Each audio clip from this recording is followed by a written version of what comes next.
Fox 5.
Good morning, everyone, and welcome to the stream at 11. We're happy to have you with us. I'm Elise Seedy, and I'll be walking you through some of the big stories that we are following for you this morning. Want to begin with this one. This is going to be of interest to you if you are a NASCAR fan. Got to get to this breaking news. So this can certainly impact the sport you love. That's because NASCAR Commissioner Steve Phillips announced his resignation this morning. It comes after more than 20 years with the top racing series in the U.S. and a nasty federal trial in which inflammatory texts he sent during contentious revenue-sharing negotiations were revealed. So NASCAR announced that Phelps will leave the company at the end of the month ahead of the start of the season. So he was named NASCAR's first commissioner last season after a courting process for the same role by the PGA Golf Tour. So again, if you're just joining us, we're talking about Steve Phelps, NASCAR commissioner, announcing his resignation this morning. Should no doubt shake up NASCAR. So be sure to stay with us for any updates that come on who might be taking over in that position. Well, now to another story that is happening today. House Republicans are expected to talk through their legislative plans of 2026. So it's taking place at the Kennedy Center. This is a closed-door retreat, we're told, this morning. So President Trump addressed a group at the start of the session. So that was at 10 a.m. And this comes as the Republicans are facing what we'll call a sudden narrowing of their already thin majority. So just today, California Representative Doug LaMalfa died at the age of 65. And then, of course, we know here in Georgia that former Representative Marjorie Taylor Greene officially resigned from Congress yesterday. So we were able to grab the beginning of those remarks that happened at the meeting. So let's share just a few of those minutes for you. I want to thank you all. You're special people. And I want to just say that, I announced I was coming over here and I said, I love those Republicans. And I meant it. I said, except for maybe a couple I don't love. But the people in this room, I don't know if those couple are here. I don't know. I don't care if they're here or not. But we love you. And you've done an amazing job. You love the country. You're doing what's right for the country. And I want to wish everybody a Happy New Year, the most successful House Republican majority in decades. And we did it with not a big majority. Right? That was not a big majority, but it's a unified majority, and it's people that know what it takes to make America great again. So together we had 12 months of unprecedented success in 2025, and now we're going to make history and break records with the epic midterm victory that we're going to pull off. It just doesn't seem to happen for people that win the presidency.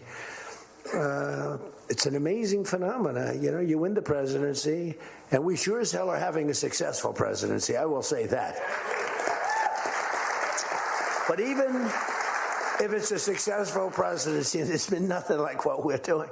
We had a very good day 2 days ago, too. But even if it's successful, they don't win.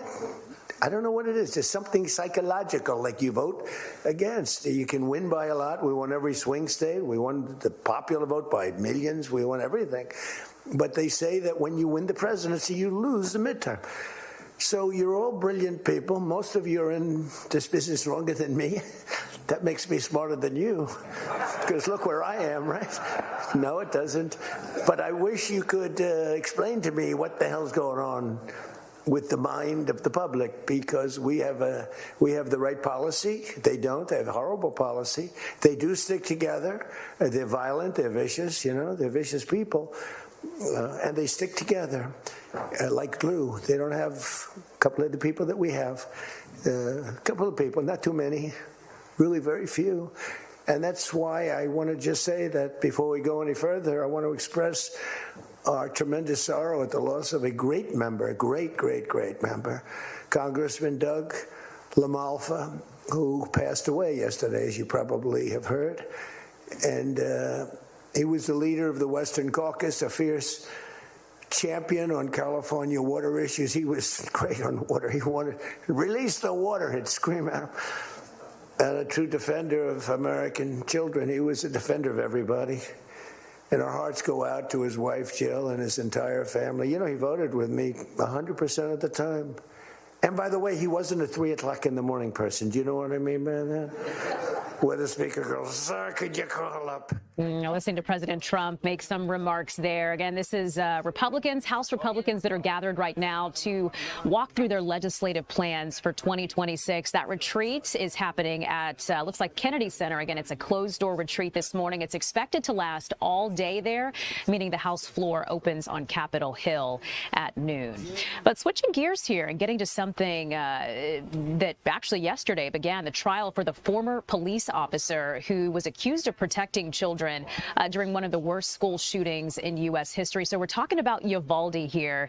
It's been 4 years, nearly 4 years, since a gunman opened fire at Robb Elementary there in Uvalde, Texas, killing 19 students. 2 teachers were also killed.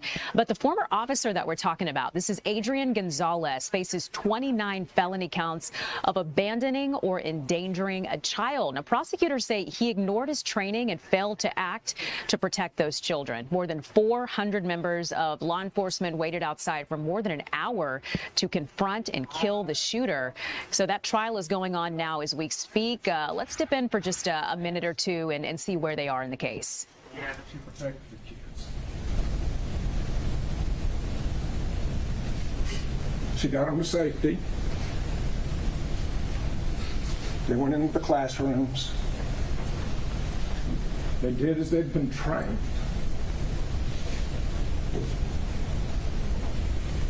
They hid in the dark and waited for help from the police.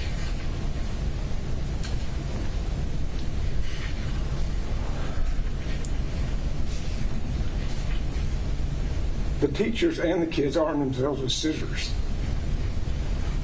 to confront a gunman. To confront a gunman.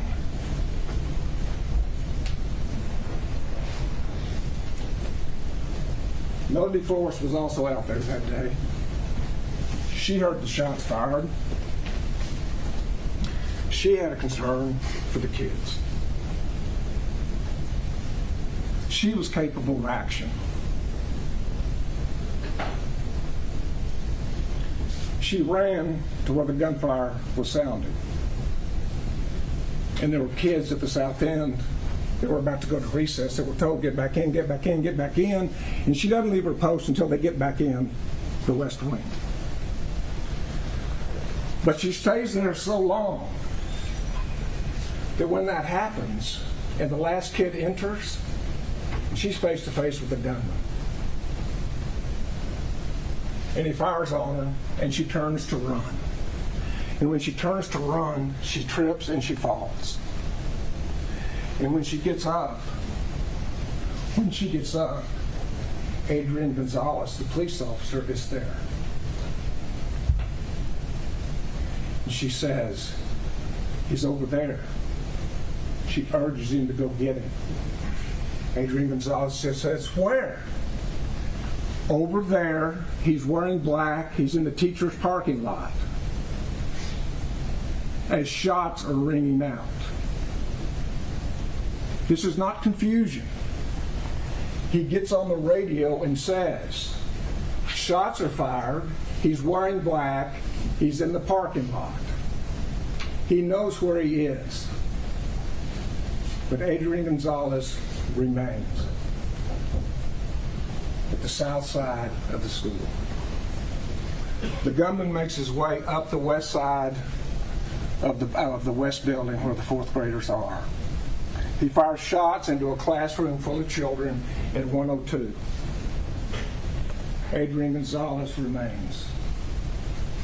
He moves down to classroom 104, fires shots into the classroom of 104. Adrian Gonzalez remains.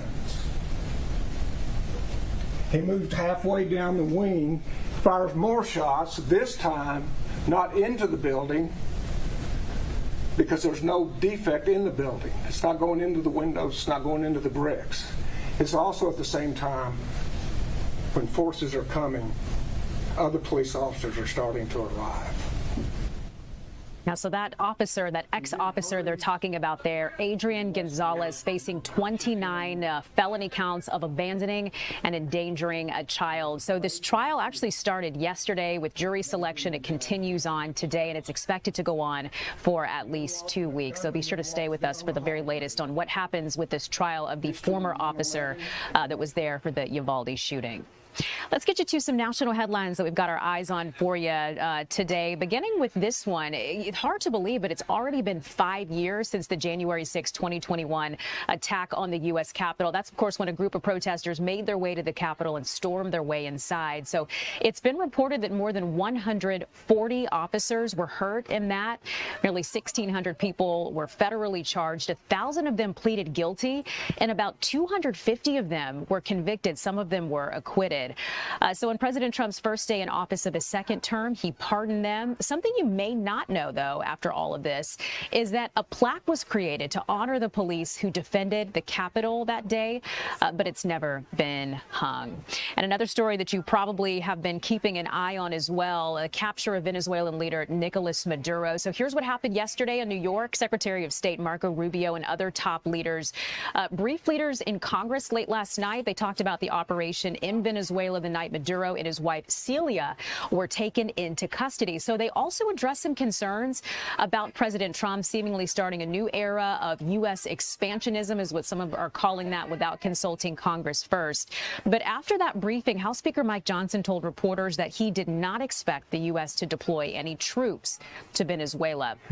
Now, Democratic leaders said that they had more questions than answers after the session, and they said they had no more clarity than they started with about the Trump administration's plans for Venezuela. By the way, Maduro still being held at a detention center in Brooklyn. He's pleaded not guilty to federal drug trafficking charges in court, some really serious charges that could land him in prison for decades. Meanwhile, Delcy Rodriguez, Venezuela's former vice president, was formally sworn in as acting leader of Venezuela.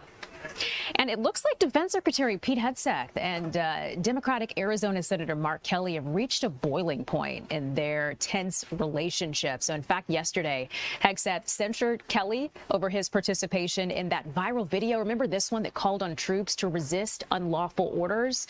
Well, Hegseth said that censure is a necessary process step to proceedings that could potentially result in Kelly's demotion from his retired rank, Navy rank of captain. It could also negatively affect his retirement pay. So a lot at stake here. Now, Kelly put out a statement in part saying Pete Hegseth wants to send the message to every single retired service member that if they say something he or Donald Trump doesn't like, they'll come after them in the same way. It's outrageous and it's wrong. There's nothing more un-American than that. He goes on to say, I'll fight with everything I've got, not for myself, but to send a message back to Pete Hegseth and Donald Trump that they don't get to decide what Americans in this country say about the government. So a tense exchange between those two, and a very pointed statement being made as well. We'll keep you posted on what happens, if anything, with that. Now to Minnesota. This is where Minnesota Governor Tim Walz has dropped his bid for a third term. This is all, of course, coming amid those fraud allegations the state is facing concerning child care programs.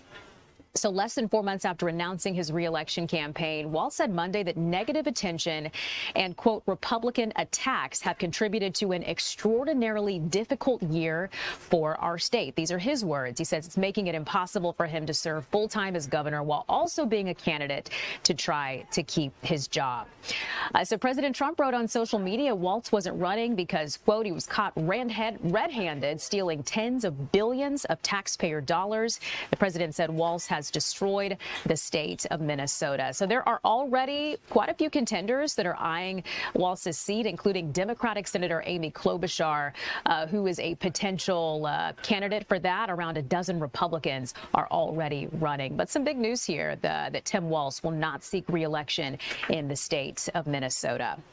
Well, getting you to some local headlines that we are on top of for you now. Congressional Ethics Watchdog is saying that there is reason to believe that former Chief of Staff to Georgia Congressman Mike Collins improperly hired his girlfriend as a paid intern. So let's get into just a few of the details of what we're learning here. The watchdog adds that she did not perform work that matched her pay. Now, the top aide is identified as Brandon Phillips. He's now working for Collins' Senate campaign. A lawyer for Collins recommended that the Office of Congressional Conduct dismiss the matter. He said the claims come from, quote, two disgruntled former members of Congressman Collins' staff. So the woman was allegedly paid thousands of dollars from 2023 to 2025. And according to Collins' attorney, those payments were for valuable assistance on communications and other work that the woman did for the campaign. So she was hired as an intern, didn't respond to investigators' request to speak with her. So that watchdog recommended that the House Ethics Committee subpoena Collins, Phillips, and 3 other current and former staffers because none of them cooperated with this investigation. So what I'm saying now does not match up with this video, if we can drop that out. But Collins is one of 3 leading GOP contenders who are seeking to unseat Democratic U.S. Senator John Ossoff in Georgia this year. So we do want to put up a statement here if we can. This is from Collins' office and just what they're saying about this. They say, quote, this bogus complaint is a sad attempt to derail one of Georgia's most effective conservative legislators in Congress. It went on to say he looks forward to putting these, quote, meritless allegations to rest. Another story that's a big one. 3 people have been arrested in the shooting of a 3-year-old child. So one of those suspects, we're told, is a minor. It's all happened just before 7 on Sunday night. Police say that toddler was riding in the car with his dad when they were caught in the crossfire of several people fighting outside of a gas station. So the little boy actually strapped into his car seat when he was hit. He was rushed to the hospital. When last we heard, he was in critical condition. There's not been an update that come out on that today. But police were able to find the suspects pretty quickly using video evidence. You saw them just a moment ago. Is 20-year-old Jonathan Tate, 21-year-old Julius Hughes, and then an unarmed juvenile. They were all taken into custody. They're facing charges of aggravated assault and possession of a firearm during the commission of a felony. There was supposed to be a hearing for them at 1 today. So whatever comes of that, we'll be sure to bring you right here on Fox Local, let you know what happens there.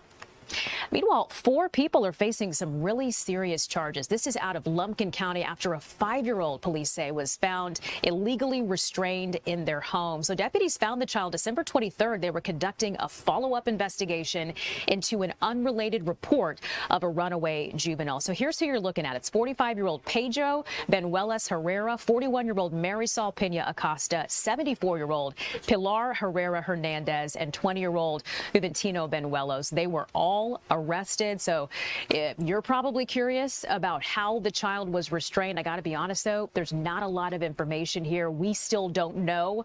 Authorities have not released those details just yet. They also haven't told us how long that 5-year-old was being held in those conditions or whether the child was related to any of the people that you see on your screen who are accused there. We also don't know if any other children were found inside the home. So as you just heard, lots of questions, not a lot of answers. but we'll let you know as soon as officers do release a bit of information on that.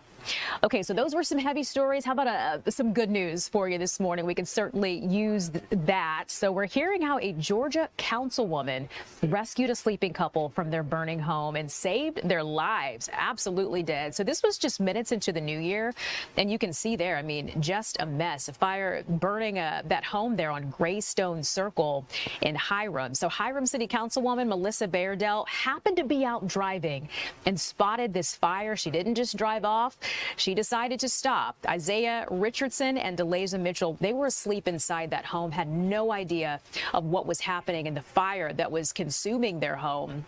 Again, they were upstairs. So Bayardell said she banged on the door. She saw it was unlocked, so she let herself in, and then she screamed at the couple to get their attention. So Richardson and Mitchell were able to make it out of that home safely, thank goodness. But in all of the hustle and bustle and trying to get out of the house, they had a cat. Their cat is named King, and they had to leave King behind. But lo and behold, again, this is a happy ending here for them, at least as far as lives are concerned.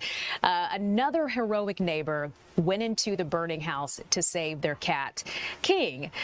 So even though Richardson and Mitchell say they're sad that they lost their home, they say they respect and appreciate their neighbors and their community. They're saying it saved their lives. It made all the difference.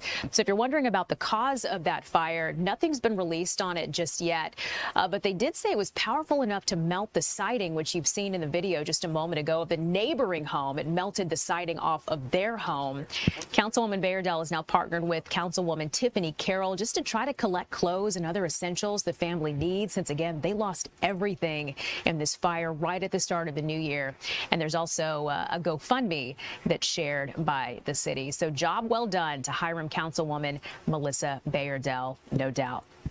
All right, our time is 11:20, and we are back with much more for you right after this.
Welcome back. Some big health news for you this morning. Beginning with this, the CDC is scaling back its recommended vaccine schedule for children, and it's reducing the total number from 17 down to 11. So the agency now advises immunizations for measles, whooping cough, polio in the mix as well, tetanus, chickenpox, and HPV. But here's what it's no longer recommending. Those are vaccines for flu, rotavirus, RSV, hepatitis A and B, and some forms of meningitis in that mix as well. Some doctors strongly criticizing the change, saying that change puts kids' lives at risk.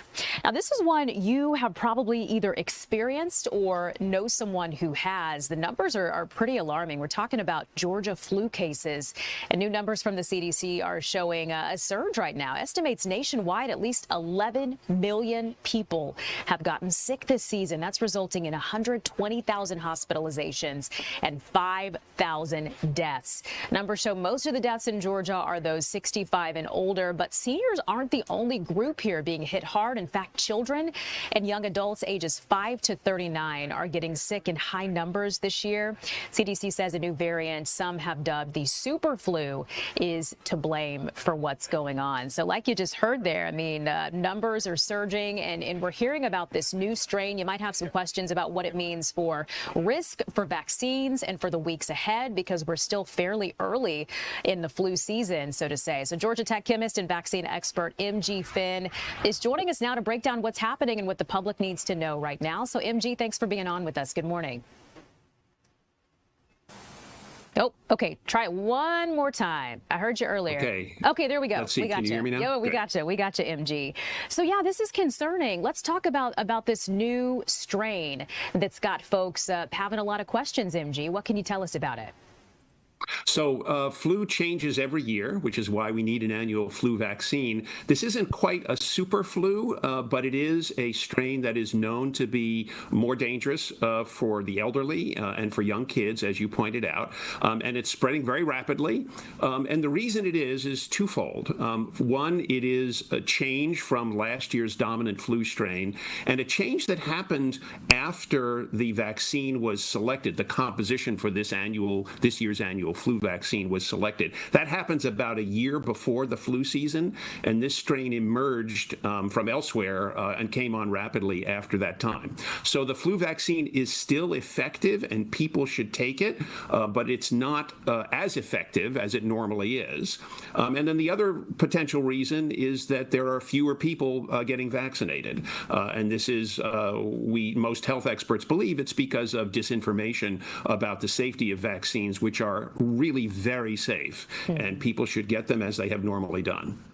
Give us a refresher on just symptoms of the flu. If it's not something that you've had in a few years, you might not know when the onset of those symptoms start. So fill us in on what you can expect, how your body's going to feel if you perhaps have the flu. Yeah, it's miserable, and these are classic flu symptoms, as I understand it. I fortunately haven't gotten the flu this year, but it's achiness, it's headache, it's fever, it's just feeling crappy. Sometimes hard to distinguish from other kinds of colds or respiratory infections, but typically more severe, a little bit longer lasting. And again, for those who are not vaccinated, particularly if you're older or very young, can be quite dangerous. But it's, the general kinds of flu symptoms. Yeah, so have we missed the window here? I mean, if you haven't gotten your flu shot just yet, I know it was recommended that we get that months ago. Has the bus left the station here, or do you recommend that we still get a flu shot even where we are in the season? Absolutely. So the train has not left the station. If you haven't gotten your flu vaccine, and if you don't have an autoimmune disease or anything where vaccines are not recommended for you, and you should always consult your physician if that's the case. But most people can take the flu vaccine, can get the flu vaccine, and should do so now or as soon as possible. And it will help protect them typically from bad adverse effects such as might require hospitalization. Now, I want to talk a little bit about that. I feel like we automatically assume that it's seniors who are hit the hardest by flu. And while that may be the case, it's also young people as well. And I thought this was interesting in the story right before you, MG. We talked about young people, 5 to 39, that are getting sick in high numbers this season. So what do you think's behind that? Well, we emphasize, the medical experts emphasize that this particular strain is dangerous for elderly and the very young. That doesn't mean it doesn't affect other people, and it will infect pretty much anyone who is not vaccinated and who gets enough exposure, and you feel really crappy. Again, everybody should get the vaccine if there's no contraindications for them against vaccines in general, and again, most people perfectly safe. But yeah, this is an infectious strain, and it's circulating widely. And if you want to avoid many days of feeling crappy, it's a good idea to try to get vaccinated. Also, I should mention, great idea to wear masks, super idea to stay home if you're feeling sick. Those kinds of precautions that we put in place in COVID, they apply here to flu as well. What do you say, MG, to those people? And there's them every year, because I get some of the comments into my inbox anytime we cover a flu story, and there are folks who swear they never get the flu except in the years that they've gotten their flu shot. So what's the reasoning behind that? I mean, what do you say when that's what folks bring up, when that's been their experience? Yeah, so vaccines are not all or nothing. It's a probability game, and what you do when you take a vaccine is you're adjusting the odds in your favor. That doesn't mean that you won't get sick if you're vaccinated. It means you have a lower chance of getting sick and a significantly lower chance of having severe illness. But it really is a probability game, so you just want to stack the odds in your favor. MG, any final thoughts for us before we let you get out of here? No, thank you for covering this story. Vaccines are safe, folks. They really go through an amazing amount of testing, and I hope everybody gets as many vaccines as is appropriate for them. Yeah, stay well, the message, right? That so many of us are wanting this season. Georgia Tech chemist and vaccine expert, MG Finn. MG, thanks so much for being on with us. We appreciate it. My great pleasure. Take care. Of course. All right, it is 11:29. Got to get to this story, too. A former Georgia state representative is facing some federal charges. So let's tell you what is going on here. She allegedly filed false statements to obtain thousands of dollars in pandemic-related unemployment benefits, even though she was still employed at the time. So we're talking about this woman, Karen Bennett. She represented House District 94, which includes parts of DeKalb and Gwinnett counties. Court documents say that she collected nearly $14,000 in 2020. By claiming she was unable to work due to COVID-19, despite maintaining her role in the General Assembly and even continuing to run her private business. Now the government is seeking to recover all of the money that Bennett received, again to the tune of more than $14,000. It's 11:30 now. Let's take a live look outside on this Tuesday morning, seeing not a lot of sunshine. If that's what you were hoping for today, I think you might be a little bit disappointed at this point. But if you were wanting some milder temperatures, at least we've got that going for us. So let's check in now with our meteorologist, Jonathan Stacy, joining us with a weather update. Hey, Jonathan. Hey, good morning, Elise. You can't have everything else. I know, right? Trade-off. The temperatures make it feel like the sun is out, but if you step outside, you will not see sunshine today. Even though the fog is lifted for the most part, the sun not going to show its face because the cloud cover is going to be fairly stifling throughout the day. You can see here across the area. Thank you, Tyler. They said my mic wasn't on. Oh, you're going to need that. Yeah, I think I was pulling off of you.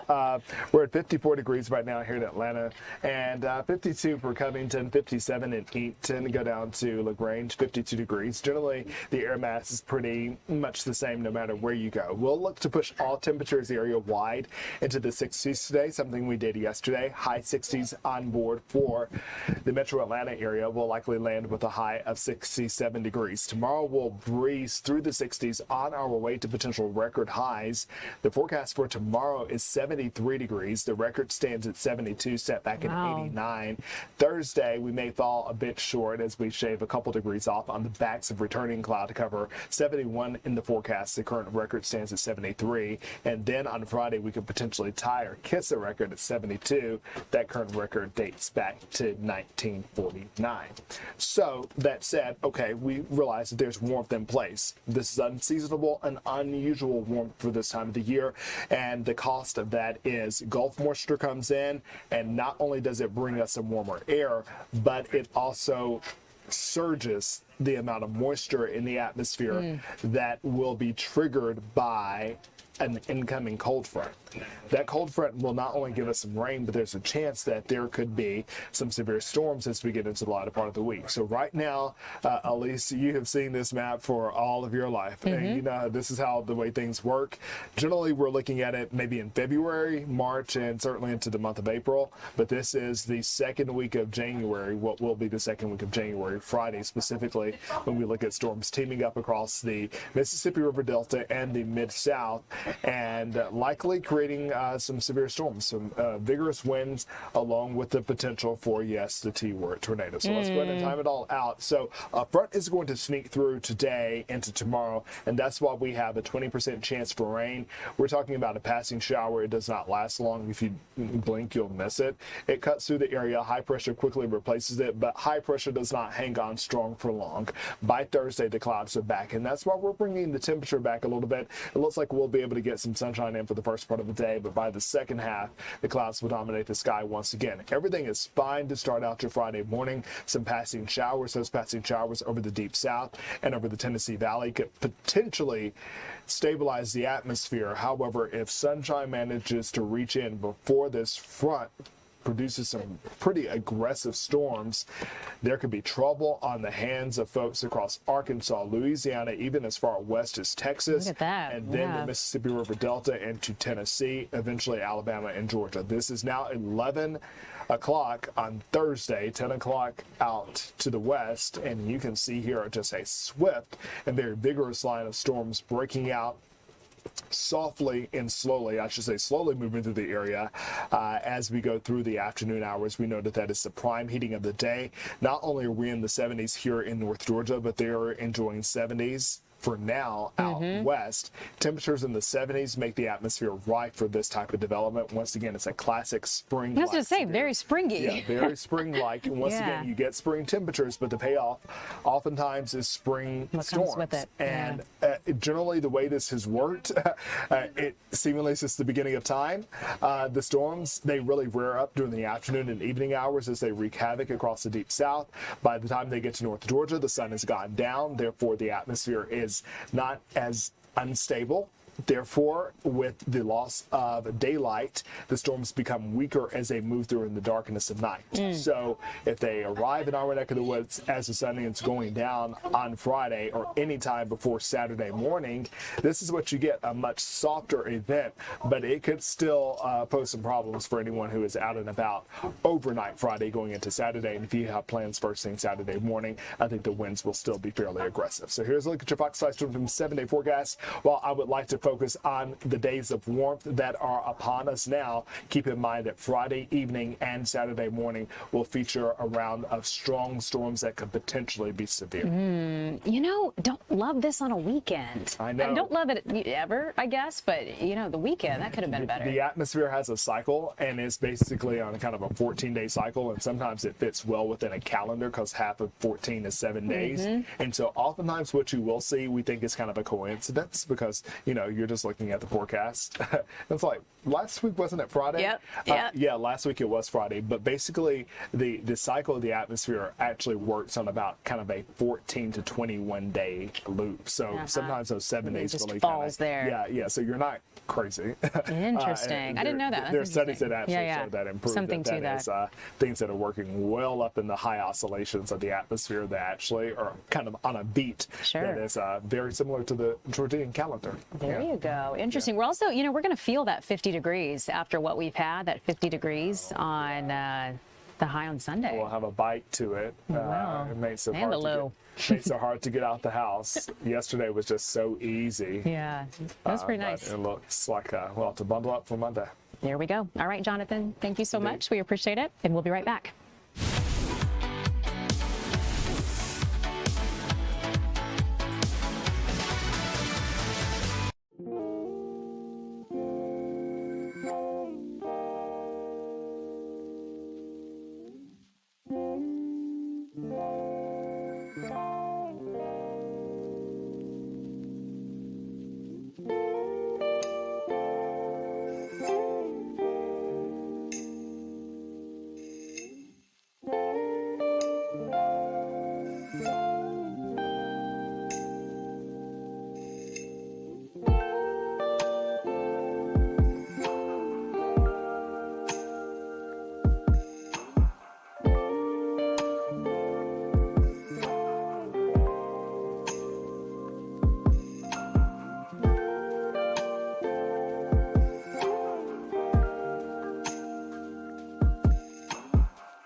Welcome back, everyone. Let's get you to some breaking news that we're on top of. So if you're a racing fan, this is certainly something that you are going to want to know about. We're talking about NASCAR Commissioner Steve Phelps just announced his resignation this morning. So it comes after more than 20 years with the top racing series in the U.S.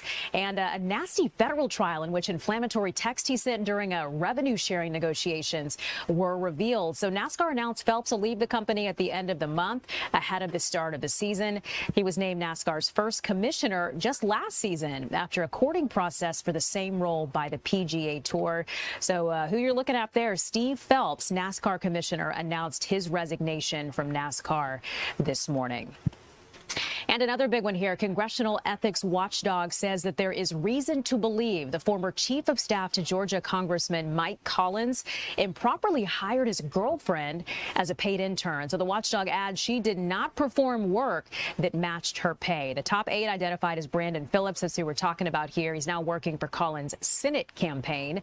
A lawyer for Collins recommended the Office of Congressional Conduct dismiss the matter. He said the claims come from, quote, 2 disgruntled former members of Congressman Collins' staff. So that's what they're saying about it. The woman that was allegedly paid thousands of dollars between 2023 and 2025.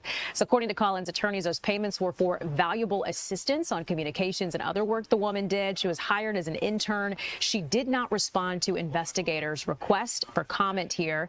But the watchdog recommended the House Ethics Committee subpoena Collins, Phillips, and the woman, along with 3 other current and former Collins staffers, because none of them, they're saying, cooperated with the investigations. Collins is one of 3 leading GOP contenders seeking to unseat Democrat U.S. Senator John Ossoff in Georgia this year. The other top Republicans include U.S. Representative Buddy Carter and former University of Tennessee football coach Derek Dooley. So we want to put up a statement here. This is from Collins' office and just what they're saying about this. In part, it's, quote, this bogus complaint, a sad attempt to derail one of Georgia's most effective conservative legislators in Congress. It went on to say, looks forward to putting these, quote, meritless allegations to rest. Our time is 11:41 now, and if you were watching the stream or really any news in general, you saw that there were so many different food drives that happened around the holidays, even before that when we learned of those SNAP benefits that were suspended. But what happens now that we've moved past all of that because the need is still there? So our Chris Rosenthal is at an Episcopal church where they are stepping in to do their part to help with all this. So Chris, good morning, and where are you today? Yeah, I'm at the Episcopal Church of St. Peter and St. Paul here in Marietta. I was actually here when we were going through that SNAP benefit crisis a few months ago and for the holidays, and it was very busy for food giveaways. But they do this all year. They do this every first Tuesday of every month. Every first Tuesday of every month, because there's still a need throughout the year for people to get these food donations, and they've been donating food all morning with them, and it's been a steady stream, which indicates a steady need. And I'm here with Tom Martin. He is with the church here. And first of all, just tell me about how great that need still is. The need is still there. We average about 80 to 100 guests each Tuesday. And each guest might have 4 or 5 family members that this supports. So anywhere from 350 to 500 people. The need is still sustaining, and we feel very honored to be part of helping that need. It's really important to us. Talking about the food that you're giving these folks here, that's in these boxes. You're going to get a box of non-perishables that feeds a family of 4 for 2 weeks. You're going to get a box of cereal, a loaf of bread, 6-pound frozen chicken, and a quart of milk. And it's more than just, with your program, it's more than just food, right? Yes, one of the things we feel strong about is not only can you come here to get food, but you can come inside and have a conversation with one of our conversationalists just about your life, what's going on, how can we help, and we'll pray for you. And that's a real added benefit. We do a lot of other outreach. I'm the point person for all our service ministries. We do a lot of things that are great, like giving used clothing to a shelter or a sandwich to a food bank. But here, when you get to talk to the receivers, the homeless people, it's just a wonderful thing. And we feel that Alliance saints. That's where Jesus went. He didn't go into Buckhead too much, but he went into these kind of places, and we feel very strong about that. And I would say that the people that volunteer to do this, they get fed so much by interacting with these homeless people and the people in need. Yeah. It's just a wonderful thing. And they're from all over, you were telling me. They're all over, south of Atlanta, east, west, and not just Marietta, but we get people from everything from inside 285 to outside 285. Yeah, it's, we've had a steady stream of cars, but all these cars in this parking lot are people. A lot of these people are inside the church right now that are getting ministered to, and they'll get food as well on their way out, huh? Right. Yeah, that's exactly right. And if people are watching this and they want to either A, help out, or B, be helped, what can they do? Contact the church. The number is 770-977-7473, and just say you want to help Hope for the Hungry, and ask them to mention Tom Martin, and then the church will give me their contact information, and I will reach out to them. We love to have more people come. We'd love to have more people volunteer. Donations too? Donations too, sure. And also, if people need help, what can they do? Yes, do the same thing. Contact the church at that same number, 770-974-7473, and funnel them to myself, Tom Martin, and we will have a conversation and see what we can do. Gotcha, yeah, because there's definitely a continuing need, even though the holidays are over, huh? Absolutely, definitely a continuing need. Absolutely. So there you go. There's still ways you can help, still a continuing need, and church here, the Episcopal Church of St. Peter Paul. They're filling that hole there. Yes, sir. And we love doing it too. Yeah, good to hear. I can tell he does. It feeds us more as volunteers than we think the people get fed. Just helping others like that is really important to us. Part of our mission. Spirit of giving, spirit of service. So before you let Tom get too far away from you, Chris, we had a comment on TikTok from someone watching, and they were asking again where this is located. So if you can, give us the name of the church once again, and perhaps the address, if that's something Tom knows off the top of his head. Sure. Yeah. The people are responding. They're watching this. They want to know where this is located. What's the address here? It's 1795 Johnson's Ferry Road, just north of the intersection between Upper Roswell Road and Johnson's Ferry. 1795 Johnson's Ferry Road, Marietta, Georgia. Love to have you come here. Absolutely. And today it's until 1 o'clock today. Right. It runs from the first Tuesday of every month from 10 a.m. to 1 p.m. Perfect. There's the details for you. For anybody we appreciate that. Wants help. We do. Now let me ask you too, if someone's watching and they are wanting to give, can you ask Tom, or maybe you can see for yourself there, what are the items that are most needed to be able to hand out to folks so that we could potentially donate?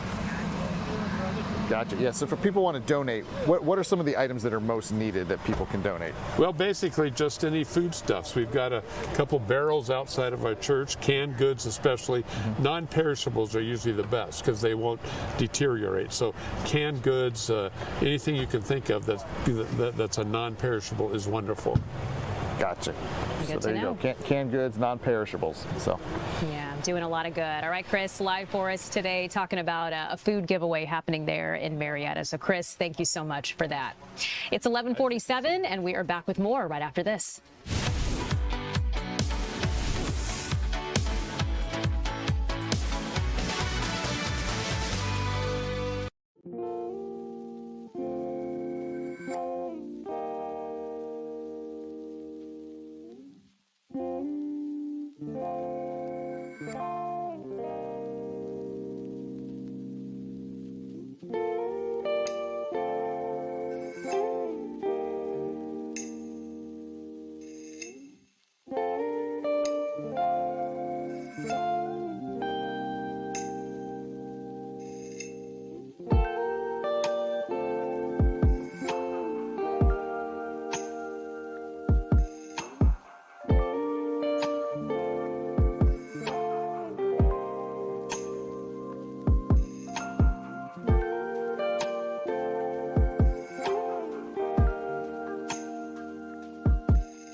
Welcome back, everyone. Want to get straight to some breaking news. This is just into the newsroom here, so I'm reading this now as I'm sharing it. So we're hearing abortion will remain legal in the state of Wyoming. So this comes after the state Supreme Court struck down laws, including the first U.S. pill ban.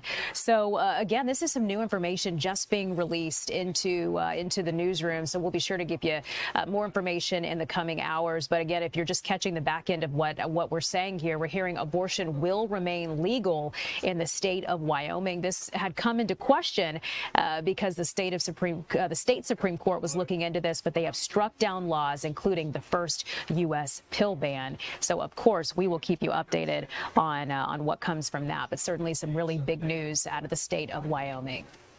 Well, now to something that you may have heard that's happening right now in Las Vegas. It's the biggest tech trade show in the world, and it's kicking off in Vegas. Thousands of companies are packing convention centers across the Strip to just show off their innovation and their gadgets. And so someone who's been there for a few days and knows their way around, Fox's Amalia Roy, she's live for us all the way from Vegas with a close-up look at some of the gadgets and what's being shown off at the consumer convention this year. So, Amalia, good morning to you. What's new today? Good morning, Elise. Well, you saw me when I was looking at the smart home tech. This time around, I got more into the robots, looking at the trends for CES. CES says that the world of digital health, mobility, and robotics are some trends to watch this year, and all of these are finding ways to incorporate AI.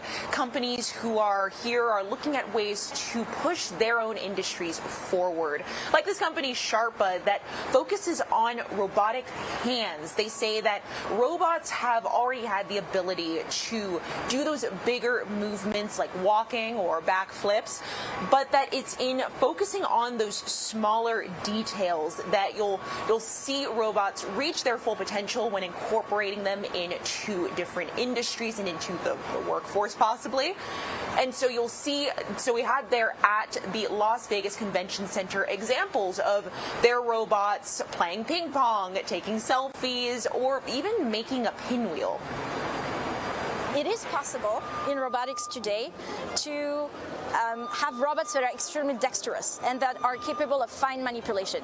In other words, it is possible to have robots that do useful things. So despite all of the hype that there is around backflipping robots, we can get to a point where robots are going to be able to cook you a burger. It's coming, and this is what we're demonstrating at CES today. From the practical to the adorable, Allobot is an AI-powered robot pet. The bot has its own language and remembers details in its owners' lives. Allobot's creators say they're excited to make their advanced tech more accessible to the average person's life. Utilitarian. It's not only about like the functionalities, but also it's about like the companionship and also like how the robots stay with you as your friend, as your family member. CES expects more than 140,000 to visit throughout the week. In Las Vegas, Amalia Roy, Fox 5 News. Yeah, Amalia, so cool. And I'm with you. One of those last robots that you were showing us was really cute. So that was certainly fun to see. But one of the big highlights of this every year are the demonstrations that happen there on the floor. So have any of those stood out to you, or are just some moments that already through this that are ones that you'll remember? Well, there's so much that even out of the robots I showed you that I didn't have time to even show you all of. One of those robots with the hands took my picture multiple times. We took a selfie together on its own, and then also a different robot then snapped a Polaroid. I got to keep the picture. And this is also an example of these robots acting on their own. It was very cool to see, but also something that I asked about. I know that some people get freaked out when you hear autonomous artificial intelligence intelligence and robots, but when speaking with these developers, they say that they are looking at ways to integrate robotics into daily life because they believe that there is a space there, and they want to make sure that they're entering it in the best way possible. Yeah. You know, looking behind you there, we see the Sphere. We can see Caesars behind you. You've got a great view of Vegas. So it's no mistake, right, that this takes place every single year in Vegas. So what's been kind of the overall tone of the convention so far? Have you had a chance to talk to any of the attendees or maybe those exhibitors on the floor, and what have they had to say about all this? I have not had a chance to speak with many attendees because it actually begins today. I've gotten a very amazing sneak peek from the past 2 days for media to go and look at kind of what those trends are and where they see this week going. But I have spoken to developers, and from the larger ones to the smaller ones, people are very excited to show the industry where they want to fit within it. Yesterday, you saw plenty of people in the smart home tech world where they're developing things that are on the market today. People can go online and buy them, and people are excited to be able to show that off. Sharpa, when speaking with them, this is their first year at CES. The company's not been around very long, and you could see how proud they were of what they were showing. They've won awards for specifically what they're developing now, and that love of being part of this industry, being here at CES, being in Vegas with this international company that's been around for about a year is something that came through, and it made it really, really fun to speak with them. Yeah, exciting for them, and about to be exciting for more than 100,000 folks who go out to enjoy CES and to learn from what is out there. So Fox's Amalia Roy live for us in Vegas. Amalia, thank you so much. We appreciate it. Thank you. And that will do it for us here at 11:56. Be sure to stick around for the noon show. More news and weather headed your way. Hope you have a great Tuesday.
Now at noon, a 3-year-old boy remains in critical condition after a fight escalates into a shooting and bullets striking his dad's car. How investigators say they were able to arrest suspects so quickly.